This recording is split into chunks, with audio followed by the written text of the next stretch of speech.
గత ప్రభుత్వ నిర్మాణాన్ని మొదలుపెట్టిన 10 ప్రభుత్వ మెడికల్ కళాశాలని త్వరితగతిన రాష్ట్ర ప్రభుత్వమే పూర్తి చేయాలని ప్రభుత్వ మెడికల్ కళాశాల పరిరక్షణ కమిటీ డిమాండ్ చేసింది. గుంటూరులోని జనచైతన్య వేదిక హాల్లో జరిగినటువంటి ప్రభుత్వ మెడికల్ కళాశాల పరిరక్షణ కమిటీ సమావేశంలో రాష్ట్ర కన్వీనర్ డాక్టర్ ఆళ్ల వెంకటేశ్వర్లు, మాజీ ఎమ్మెల్సీ జన విజ్ఞాన వేదిక రాష్ట్ర అధ్యక్షులు కెఎస్ లక్ష్మణరావు, ప్రభుత్వ మెడికల్ కళాశాల పరిరక్షణ కమిటీ సభ్యులు వల్లంరెడ్డి లక్ష్మణ్ రెడ్డి హాజరై పలు నిర్ణయాల్ని తీసుకున్నారు. ఈ సందర్భంగా జరిగిన మీడియా సమావేశంలో వారు మాట్లాడారు. కూటమి ప్రభుత్వం అధికారంలోకి వచ్చిన తర్వాత మెడికల్ విద్యార్థులు 2 విద్యా సంవత్సరాలని నష్టపోయారని, త్వరలో 3వ విద్యా సంవత్సరం ప్రారంభం కాబోతుందని, ఆయన ఒక్క ప్రభుత్వ మెడికల్ కళాశాలను కూడా నూతనంగా ప్రారంభించలేదని తెలిపారు.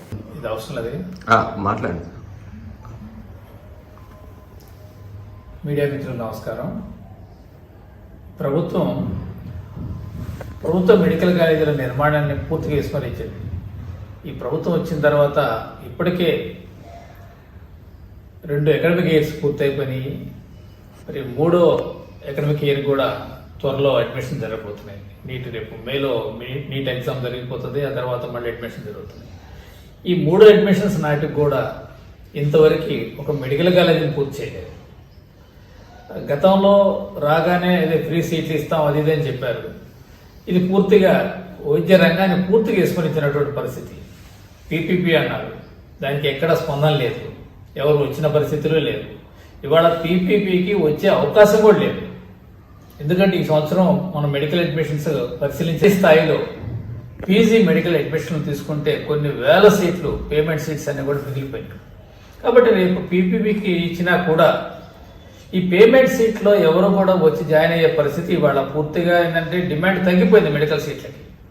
ఇటువంటి పరిస్థితుల్లో పేమెంట్ సీట్లకి విద్యార్థులు వచ్చి జాయిన్ అయ్యే పరిస్థితులు లేనప్పుడు ఆయా కాలేజీలకు నష్టం వస్తే ఆ నష్టాన్ని భర్తీ చేయటానికి కూడా ఈ ప్రభుత్వం ఒప్పుకుంది. కాబట్టి ఇట్లా ఆ ప్రైవేట్ మెడికల్ కాలేజీలకి ఆ పీపీపీ వాళ్ళ ఇచ్చే బదులు అదే ప్రభుత్వమే ఈ నిర్మాణాన్ని చేపట్టినట్లయితే అందరికీ ఉచితంగా ఇవ్వచ్చు. అటు విద్యార్థులకి, రోగులకి అందరికీ ఉపయోగపడుతుంది. ఇంకోటి ఏంటంటే కేంద్ర ప్రభుత్వం ఇచ్చినటువంటి దాదాపు ఈ మెడికల్ కాలేజీ నిర్మాణానికి ఇచ్చినటువంటి 205 కోట్లు మురిగిపోయాయని చెప్పేసి ఇటీవల ఒక పేపర్లో వార్త వచ్చింది. ఇది ఎంత నిర్లక్ష్యం ఇవాళ అని చెప్పేసి చెప్తూ ఉన్నారు. ఒకవైపు ఉన్న నిధుల్ని సక్రమంగా సద్వినియోగం చేయకుండా దాన్ని వదిలేస్తూ ఉన్నారు. ఇది చాలా శోచనీయమైనటువంటి పరిస్థితి. అంతేకాకుండా ఈ ప్రభుత్వం వచ్చేసి గత ప్రభుత్వం నియమించినటువంటి ఉన్నత విద్యా కమిషన్ పర్యవేక్షణ కమిషన్ అన్నది ఉన్నత విద్యా పర్యవేక్షణ కమిషన్, అది ఫీజులు నియంత్రణ చేసేటువంటి కమిషన్ అన్నమాట. దాన్ని రద్దు చేసింది. రద్దు చేయాల్సిన అవసరం ఏమొచ్చిందని చెప్పేసి నేను అడుగుతున్నాను. ఆ కమిషన్ చాలా చక్కగా పనిచేసింది.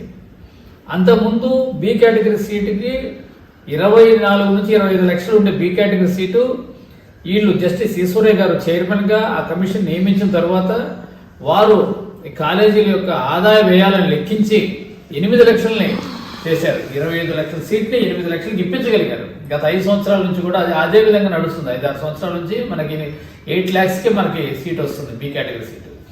దానివల్ల మేలే జరిగింది కానీ కీడేం జరగలేదు. ఈరోజు ఈ ప్రభుత్వం వచ్చేసి దాన్ని రద్దు చేసింది.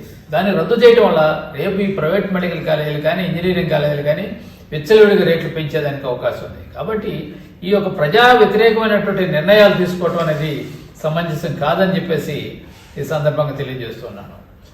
అందుకని ఇప్పటికైనా ప్రభుత్వం మేల్కొని ఈ నిర్మాణంలో ఉన్నటువంటి కాలేజీలని త్వరితగతిన పూర్తి చేసి రానున్న విద్యా సంవత్సరానికి విద్యార్థులకు అందించినట్లయితే మన రాష్ట్రంలో ఉన్నటువంటి ఈ మెడికల్ సీట్లకి పోటీ పడుతున్న విద్యార్థులు వాళ్ళ తల్లిదండ్రులకు ఎంతో ఉపశమనం కలుగుతుంది. కాబట్టి ప్రభుత్వం సహృదయంతో స్పందించి వెంటనే ఈ కాలేజీల నిర్మాణానికి చర్యలు చేపట్టవలసిందిగా కోరుతున్నాం.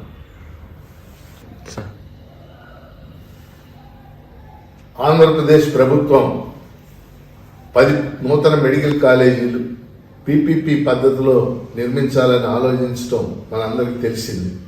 దానికి వ్యతిరేకంగా ప్రభుత్వ మెడికల్ కాలేజీల పరిరక్షణ కమిటీ డాక్టర్ ఆళ్ల వెంకటేశ్వర గారి నాయకత్వంలో అనేక కార్యక్రమాలు ఇప్పటికే నిర్వహించడం జరిగింది.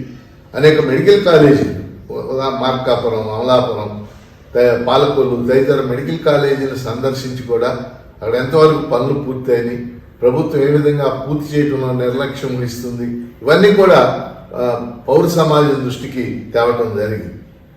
మరి ఇప్పుడు పులివెందుల, ముఖ్యంగా పులివెందుల మెడికల్ కాలేజీ దాదాపు అడ్మిషన్ల ప్రక్రియకు దగ్గరికి వచ్చాక కూడా దాన్ని పూర్తిగా నిర్లక్ష్యం చేయడం అనేది జరిగింది. అందుకని ప్రభుత్వ మెడికల్ కాలేజీల పరిరక్షణ కమిటీ ఆధ్వర్యంలో రేపు 26వ తేదీన వీడియో లైట్ ఇంటి బెటర్ చూద్దాం. పులివెందుల మెడికల్ కాలేజీ సందర్శించి అక్కడ పరిస్థితులు ఏమిటి, ఎంతవరకు ఆ మెడికల్ కాలేజీ పూర్తి అయింది, ఎందుకు అడ్మిషన్లు చేయటం లేదు, మొదలైన అంశాలన్నింటినీ కూడా ప్రత్యక్షంగా చూడాలని చెప్పేసి కమిటీ భావిస్తూ ఉంది. దాంతోపాటు రాష్ట్ర గవర్నర్ గారికి కూడా ఈ ప్రభుత్వ మెడికల్ కాలేజీ పరిరక్షణ కమిటీ ఆధ్వర్యంలో త్వరలోనే ఆయన అపాయింట్మెంట్ తీసుకుని ఆయనకి ఖచ్చితంగా ఇవన్నీ ప్రభుత్వ రంగంలోనే నిర్మాణం జరగాలి, ప్రభుత్వమే పూర్తి చేయాలి అనేటటువంటి అంశాలను ఆయన దృష్టికి కూడా ఈ కమిటీ తేవడానికి ప్రయత్నిస్తుందని తెలియజేస్తుంది.